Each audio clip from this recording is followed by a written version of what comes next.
You have a really energetic way of putting illustrations together. What inspired this, and how do you set about doing it and achieving it? I like to sort of put in stuff like the face and the figure really, really quickly, so it kind of keeps that gestural drawing style, like drawing from life. I also like to use a lot of different references to inform one particular drawing. So, like get an arm from somewhere, like a hair from somewhere else, put it all together. You've been doing a bit of a live illustration on catwalks and stuff, and for other things with us recently. How has that sort of fit into your general practice?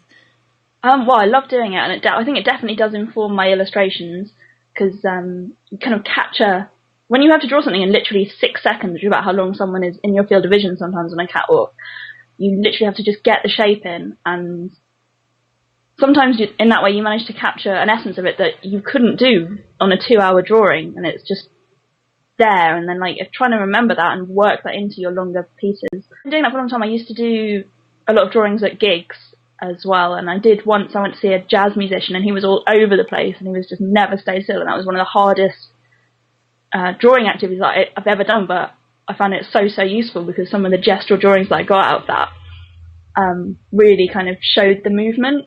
What attracts you specifically to working with fashion illustration? It's not what I did a lot of on my degree course. I think I've always been interested in a lot of different things. But I think it's just that I like clothes a lot. I mean, I have a lot of issues with shoe envy. I'm really pleased that I've got into it more, because it has made me look more at fashion. And usually I wouldn't look at fashion as much, because fashion magazines kind of expensive. I never ever throw a magazine away. So once I've bought it, that's mine for life. Catwalk fashion and how that sort of trickles down into the high street is really interesting, but like they're weirdly separate and yet interrelated. Kind of fascinates me. Why do you think it's important to make sure that ethical fashion is a more attractive proposition for people who are thinking about buying it, or perhaps don't know enough about it?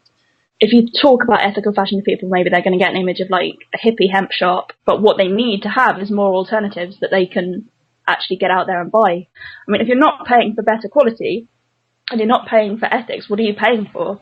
And I think people are going to start waking up to that. And illustration is a tool for selling, and as well as communicating and many other things. And if we can sort of get the message out there the best we can, then I'm all in for it. Part of being a creative person in today's sort of hectic job scene is you've got to kind of grab everything that comes your way. And I'm kind of lucky, I guess, in that sense, that I am interested in most things. Not Formula One racing. So that means I can sort of dive into things. I mean, obviously, politics, really important. If you've got something to say, then you can... Illustration is a really good way to say it, but you have to have something to say first. So when I joined Twitter, really, because before that, kind of politics was very static. It was on the news, it was separate. I might talk about my friends with it in the pub, but probably not that often. But once you're in that social media thing, like the information just floods in and you respond to it, which is great.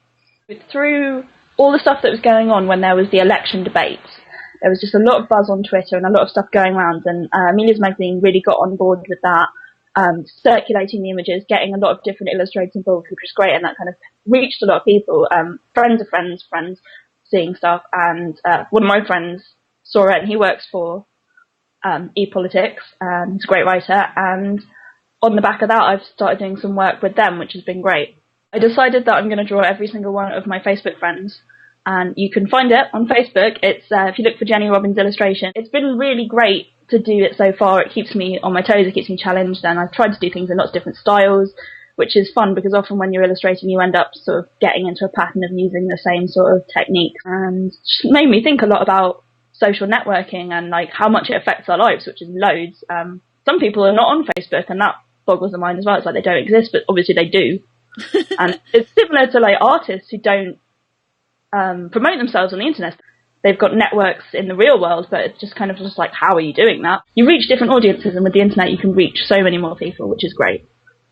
Where can people find a bit more of Jenny Robbins online? What can they do to find you? Well, as well as being on Amelia's magazine and doing my Facebook project where I'm drawing all of my friends, I also make a lot of cards, and I make zines, which zines is a really exciting thing that's going on at the moment. Obviously it's an old thing, but it's quite hip at the moment, and a lot of people are making little art books. I made a zine about what birds are really thinking, which is a very hot topic and everyone should know about. It's very informative and beautiful. I also have prints. Yeah, I used to have a stall. I don't do as much as I used to because it's very sort of time intensive. It's really, really fun. You meet a lot of people, but you don't really sort of make any money with that, unfortunately.